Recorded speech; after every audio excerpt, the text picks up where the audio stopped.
one of the most unique and funniest games ever created.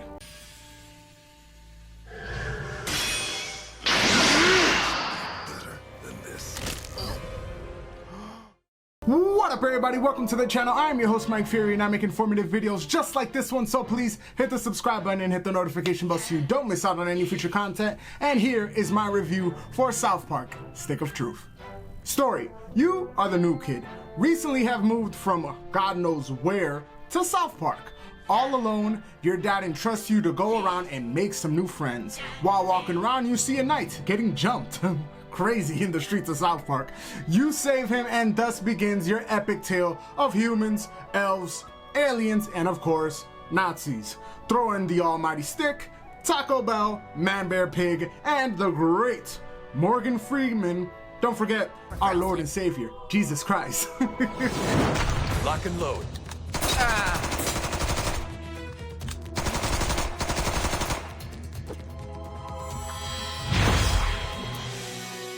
And you're in for a hilarious ride to the South Park show's nature.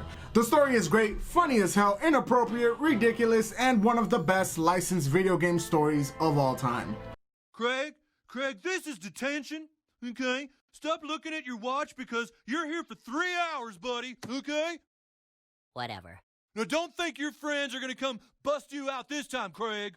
My name is Feldspar, and I'm a level 6 thief, and the humans will soon rescue me from this tower. No, your name is fucking Craig Tucker, and you're in detention. Now start doing your homework. Okay, I've got all the doors sealed, and I've got hallway monitors working overtime.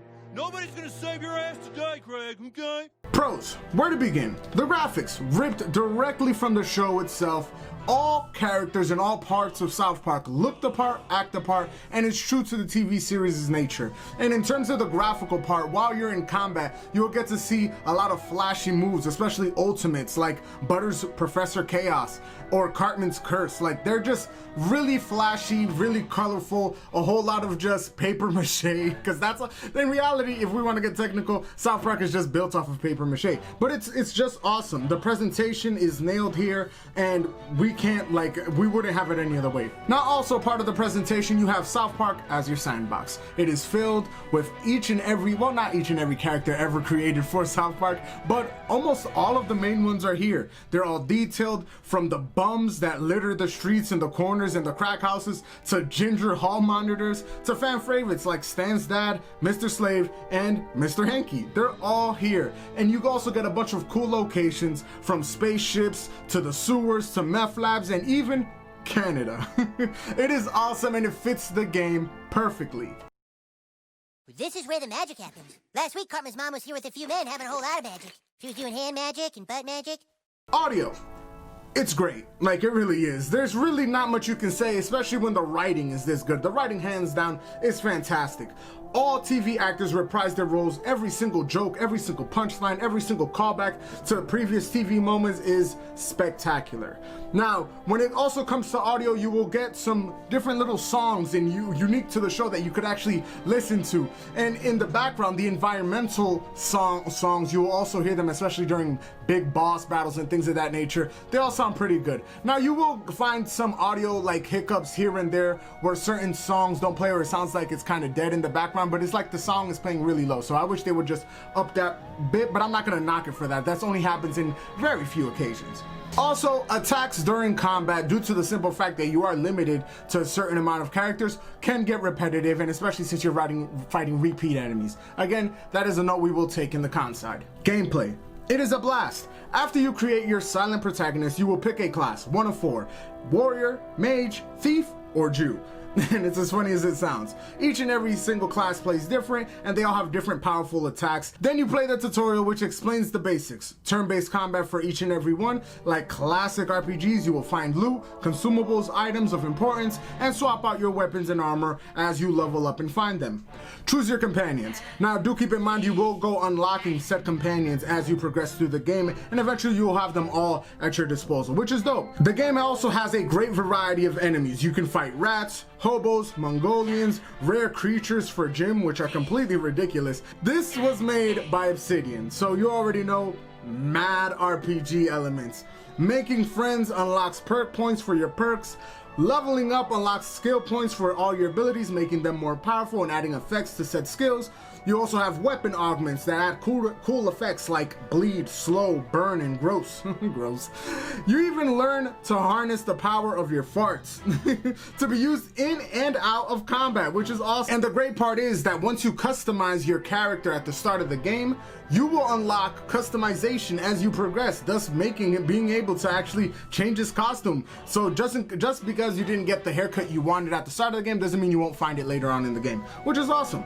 Add in all the crazy boss battles, absurd side quests, the crazy summons that you can get, and random Chimpokemon to collect, and it's just awesome. Like the level of discovery that you can find in this game, and the satisfaction of having callbacks, and just if you're a fan of the show, this is right up your alley. The gameplay is awesome, and I think it's unique, and that's why it's universally loved, because we've never seen the combination of old RPG mechanics and a show put together. How badly did they rape you? I can't get through.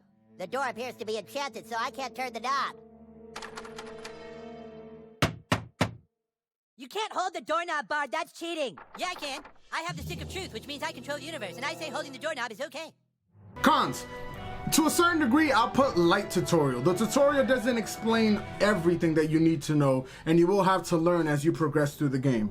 Also, this is not safe for work, anybody. Like, if you are easily offended, please don't touch this game. I really can't think of it as a knock because I find this game hilarious, but yeah, not safe for work. If you're easily offended, please walk away. This isn't for you. Normal difficulty is too easy, but nonetheless, those aren't real gripes. Now, what is a real gripe, in my opinion, is how the gameplay could get so repetitive really fast. By probably on the second half of the game, you'll realize that all the attacks all look the same, and then you'll start catching on, okay, it's the same effects with the same graphics, and it could get really repetitive as soon as you hit the second half of the game. Granted, this isn't the longest game in the world. You could probably play 10 to 15 hours and probably 100% complete it in 15 hours, but do keep in mind that is something that could probably wane on your nerves as soon as you hit that second half of the game. In conclusion, South Park is one of my favorite games. I just finished beating it like for the 6th time, I think it is. I wanted to do a review just for the archives, you know, just to have it there. And it is like, again, I used to have a whole entire walkthrough of it on the channel, like just so you guys can understand how much I love this game. And I really wanted to do this review because there's still, I feel like it's gone to the point where it's a forgotten gem, and it is just so excellent and so well done. And it's funny because even though I love this title, I haven't played the second one at all. So I'm gonna start playing the second one. I'm playing Assassin's Creed Valhalla right now, but that is neither here nor there.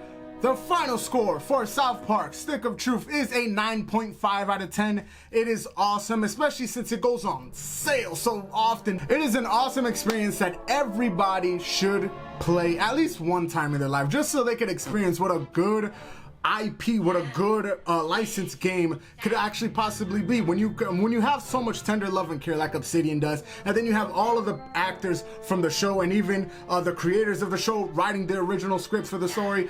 Yeah, it's definitely going to be one of the greater games that you'll ever play. So South Park Stick of Truth definitely earns its 9.5 in my book. Gameplay could get a little bit repetitive and there's a couple hiccups here and there, but by all means, it is a great experience. Now, let's talk about the 3 questions. Is it fun? Complete blast, and it's completely hilarious. I highly recommend it if you like great laughs, and this is one of the funniest games of all time.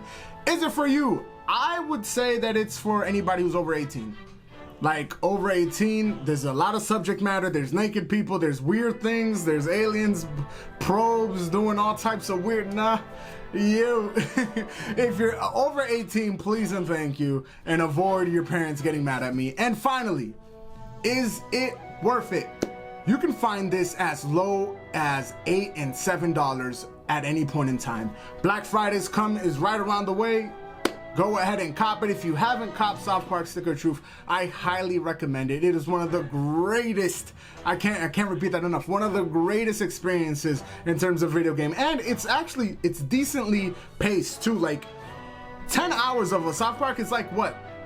Like a season? A whole season of South Park? Yo, just cop it, enjoy it, and thank me later. But anyways, guys, Thank you guys for watching. Don't forget to hit the subscribe button if you are enjoying the content I'm putting out. If you enjoyed the video, hit the like button. And as always, if you want to join the family, Patreon's down in the description below, along with all my social media links, Zelda. I'm your host, Mike Fury. It has been a pleasure. Until next time, Mike off.